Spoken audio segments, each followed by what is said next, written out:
Habe die Ehre beieinander, ich bin's wieder mal der Berger Wolfi. Ich habe wieder mein Buch dabei, Gedichteln und Gedichte für Bayern und Preußen. Und aus diesem kleinen Büchlein da ich euch gern jetzt ein kleines Gedicht vorlesen. Natürlich ein bayerisches Gedicht. Schon langsam gehen wir aus, dann kommen die hochdeutschen Gedichte, aber ein paar habe ich noch.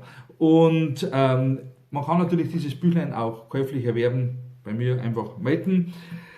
Das Gedicht heißt Bayerisches über den Dialekt. Das ist doch traurig, was man alles sich hört. Für die meisten ist unser Dialekt nichts mehr wert. Wörter sterben aus, weil es keiner mehr kennt. Drum wird der Horber bloß nur Heidelbeerig nennt. Aber nur etwas gibt's, das finde ich besonders blöd, wenn man bloß nur Englisch redet. In irgendeinem Center gingen die meisten mittlerweile zum Shoppen.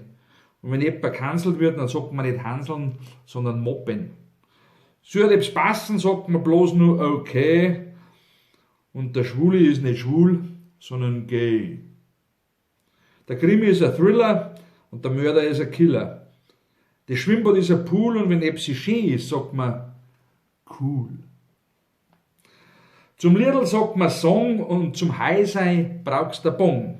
Im Fernsehen deren sie nicht reden, sondern talken. Und es heißt nicht mit Steckern gehen, sondern walken. Das Radl ist ein Bike und wenn mir etwas gefällt, dann gibt's ein Like. Leider verlernen es besonders die jungen Leute und irgendwann ist dann soweit, dass keiner mehr die guten Wörter kennt. Wörter, die man das Bayerische nennt.